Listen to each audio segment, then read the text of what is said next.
Farkındalıq nədir və ona nasıl ulaşılır? Hər kəsə salamlar. Uzun zamandır sizə kəndi bilgilərim və deneyimlərimdən doğan videolar yapmıyordum.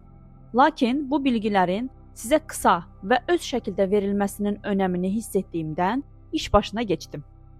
Hali-hazırda ən çox duyduğunuz kəlmələrdən biri farkındalıqdır. Hər kəs bundan konuşuyor.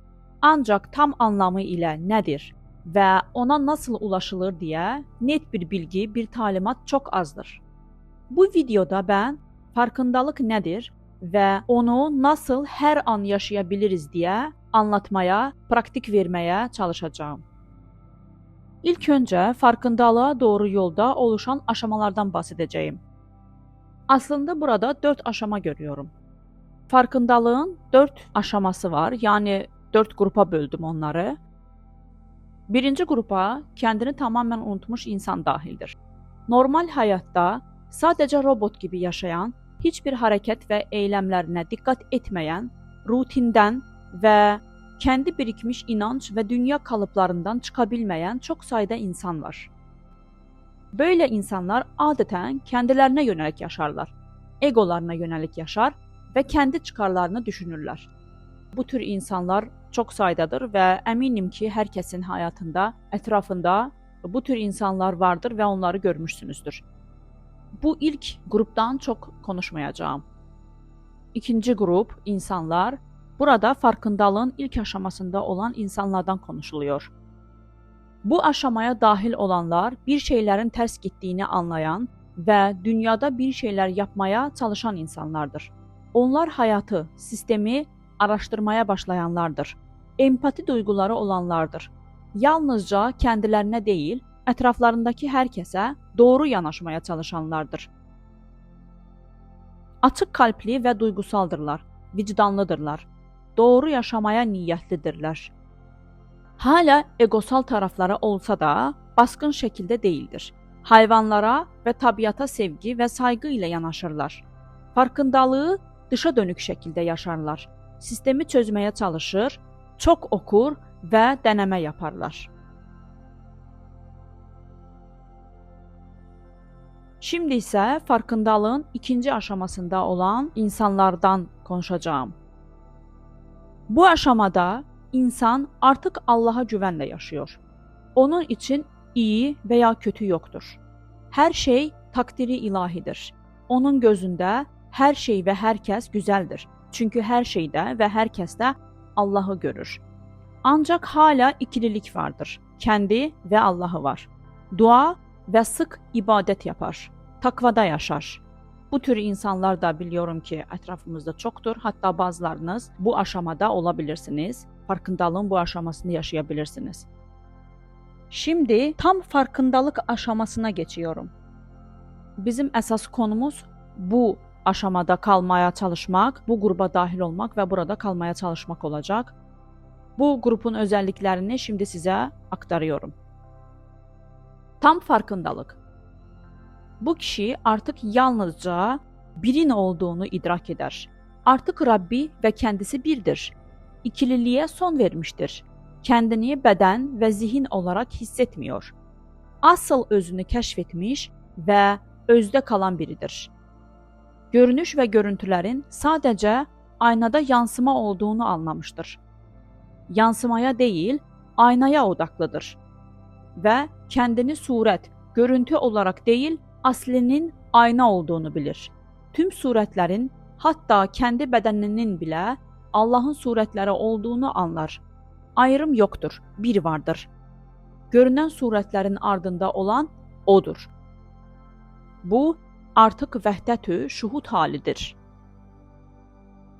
Gördüğümüz gibi 3. aşamadan 4. aşamaya, yani farkındalığın son aşamasına geçmek isteyen çok sayıda insan var. Bu kanalda zaten bizim gibiler toplaşmıştır ve artık 3. aşamadan 4. aşamaya geçidi deneyimlemek isteyen, ona hazır olan bu grup için videonun sonraki bölümü, sonraki kısmında praktik bilgiler paylaşılacaktır. Peki siz hangi aşamadasınız? Bizimle yorumlarda paylaşın. Ayrıca yeni gelenler varsa hoş geldiniz demek istiyorum ve kanala abone olmaya sizi davet ediyorum. Hər bir abunə, hər bir paylaşım, hər bir yorum kanalı irəli çəkər ki, bu da bizim gibi insanların bu kanalı daha çox görməsinə və onların həyatının dəyişməsinə, onların aydınlanmasına səbəb ola bilir. Siz də bu bilgiləri daha çox insana paylaşmaqla, yəni insanları aydınlığa, farkındalığa götürməkdə sizin də rolünüz ola bilir. Biliyorum ki, siz də paylaşıyor və dəstək oluyorsunuz. Hər birinizə təşəkkürümü bildiriyorum. Hər birinizə minnətdarım. İnşallah sayımız daha da hər gün artar. Şimdi videonun ikinci kısmı. Bədən olduğun düşüncə və hissindən tamamən sıyrıl. Tam farkındalığa nasıl erişə bilirim? Şimdi kanalımda artık tam farkındalığa ulaşmanın praktiğini paylaşacağım. İlk önce kendinizi, kendinizin beden ve zihin olduğu düşüncesinden ayırmalısınız. Bunu nasıl yapmak mümkün?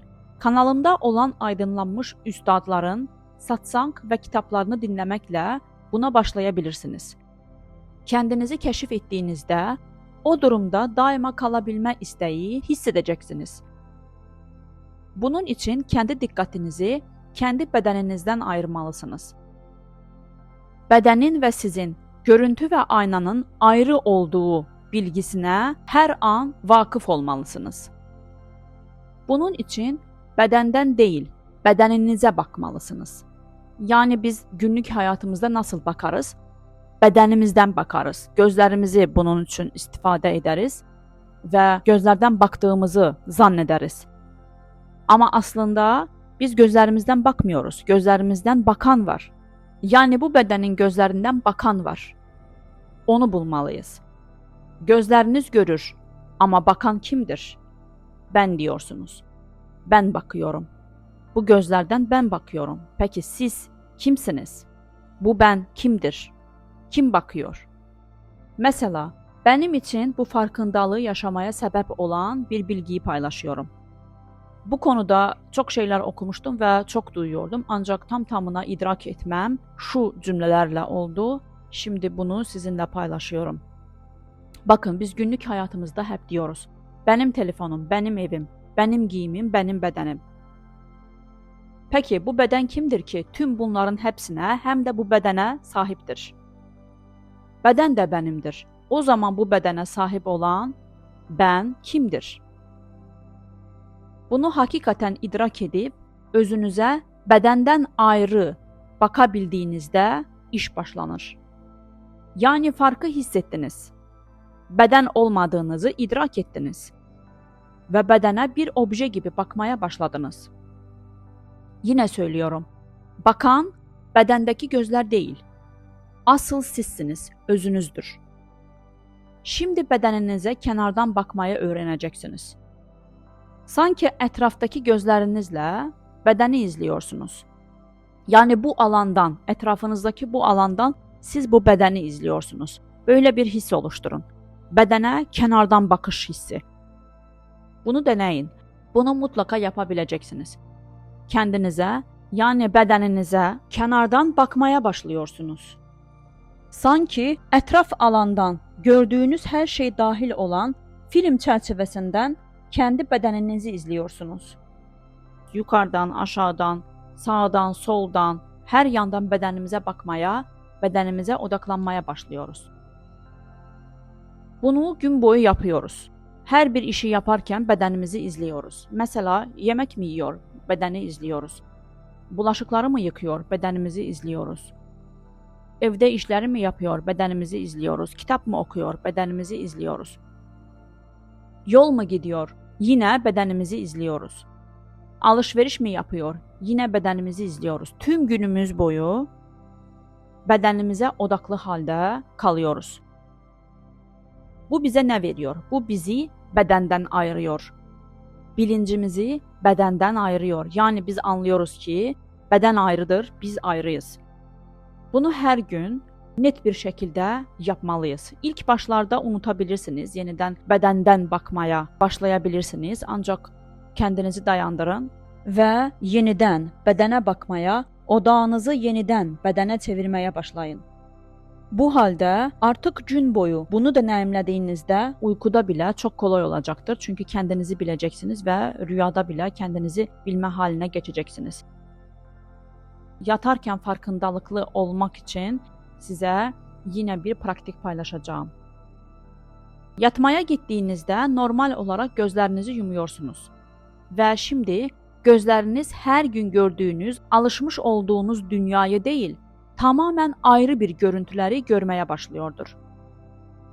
Şimdi odağınızı görəndə saklayın. Görüntülere dalmayın.